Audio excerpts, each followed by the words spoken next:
Thank you, Amara, for being here today. Thank you. Allowing me to ask you some questions for my book of questions, my journalism book. I feel like everybody knows my experience of growing up in Chicago because I talk about it so much, but I wanted to hear your experience. So a lot of my earliest memories are from the Red Line stop up on Wilson and Broadway. Yeah. There used to be a club there called the Equator Club, and so we used to have all of our community meetings, family meetings, birthday parties there. And I remember there used to be a Goldblatt's. It was like an entire block, and I just remember myself and my 5 siblings. We would go to Goldblatt's and buy makeup and sneak and buy candy there. So I remember when I was a kid for a long time, like we used to go to this black-owned theater on 87th Street called the Ice Theater. Oh, yeah. And a lot of like the stuff that I remember from my neighborhoods either closed from lack of business, or they were bought up and you know, in an attempt to kind of grow the neighborhood. But I was wondering, do you think that there's a way to beautify our communities without just too much displacement? So I definitely understand that. Now when I go up to like Uptown and to Rogers Park area, it definitely has a different feel to it. A lot of times when people talk about the G word, gentrification, the real issue is displacement. And it's this notion that a community can't improve with the people who currently live there. In my work and in everything that I've always talked about, I reject that premise. I think you can actually improve communities with the people who currently live there. What I find interesting is that we've lost 250,000 Black people out of the city in just 15 years, and there's been no comprehensive effort to actually win them back. But I always ask the question, what reason have we given them to stay? So people generally want the same things. They want access to good schools. They want to have access to a job where they can work and support their families. They want to be safe. So if we want to bring people back or convince people to stay, we actually have to address all of those things, and we have to make sure people can own in their neighborhoods. Do you support the charterization of our public schools? At its face, you want a quality educational experience regardless of the kind of school that you go into.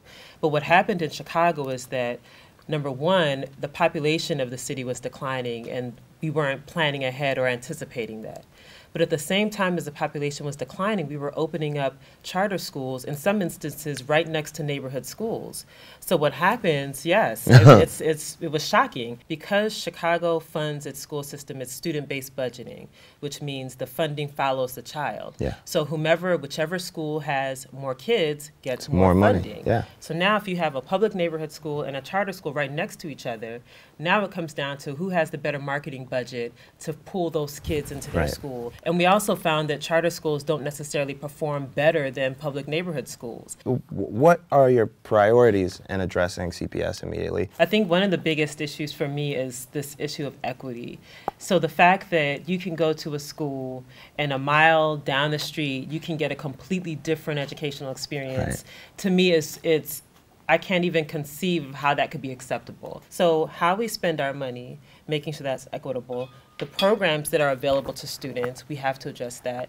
And then to me, it is not seeing things like the arts as a luxury. One thing that's been really on my mind is there's not enough shelter and housing for our transient population here. How do we create a space for that and make it a priority in the city?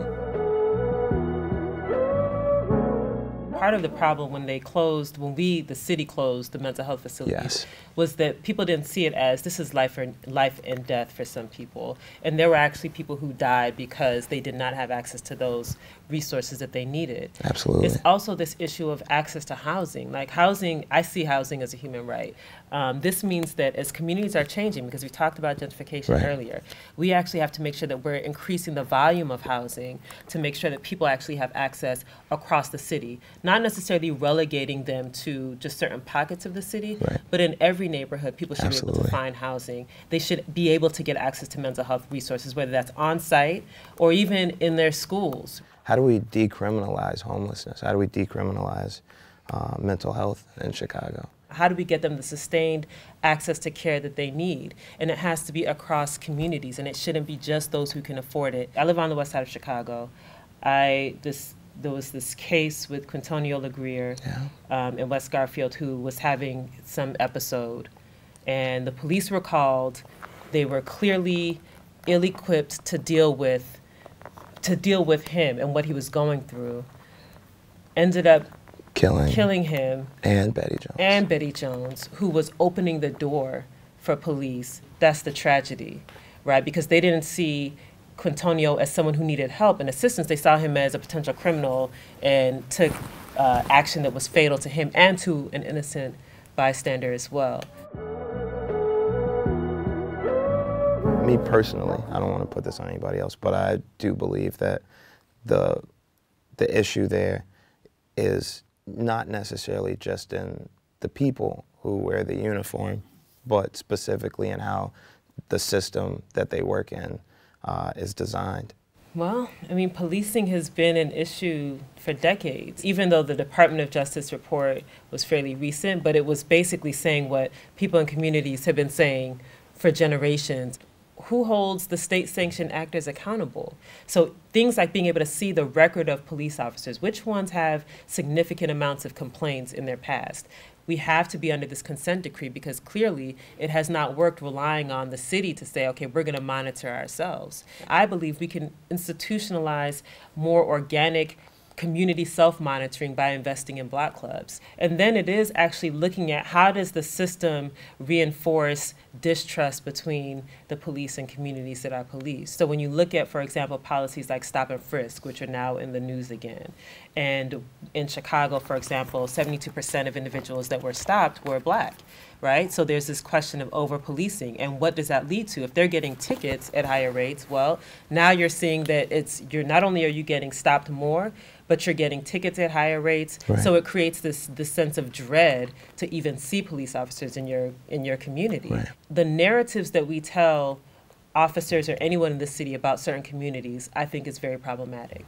So if we say those people over there in Garfield Park are, that's where you're going to get shot, this, that, and the other. Well, police officers who are human beings, right, they hear those narratives and they can internalize those narratives. I think the ICE issue and the deportation issue is connected to over-policing, but I also want to broaden the narrative around deportations because there are immigrants that come from many other countries, not just Central and South America. There are many African immigrants and immigrants from the Caribbean and other countries where they are in communities, they might be in Black communities, but now you have both your immigration status and the fact of what it means to be Black in the city of Chicago. We need to expand the dialogue as it relates to immigration and what it means to create a sanctuary city for everyone in Chicago. Yeah. How do we address look at us, we. I know, right? How do we address the ongoing union protests? You have to support the workers. The workers are the lifeblood of our economy, of our city. I also think we have to start thinking about different mechanisms of ownership. So I'm big on worker cooperatives. I've been hearing about this. Could you explain it to me a little bit? Yeah, so I always talk about worker co-ops. So worker co-ops are basically democratically owned businesses where the employees are actually the owners. So the employees themselves, they determine what their salary is going to be. They determine what their paid sick leave policy will be, what their holiday, if it's 2 weeks, 4 weeks, whatever, 6 weeks. They all determine all of the components of their work. As a collective. As a collective.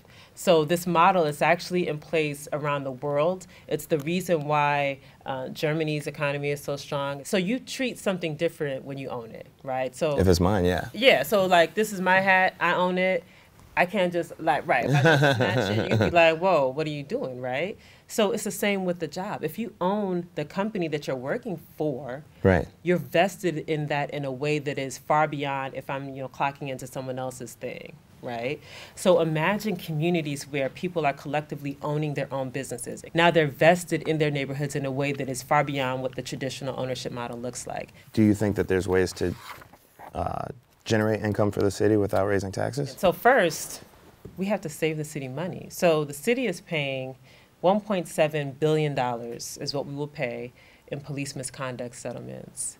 That's money that we, the taxpayers, have to pay. So there's money that we're actually wasting. So I always advocate for, one, again, being creative about our economy. So I talk about different business models, different ownership models. I talk about a public bank, which actually is one of the ways that we can generate revenue for the city without paying hundreds of millions of dollars to private banks. And we can't get revenue if we're letting people, basically we're bleeding out our population, if we're not thinking outside the box about how we can grow the economy, and if we don't value everyone as being able to contribute to the economy. You're very smart, Amara. Talk about this all day.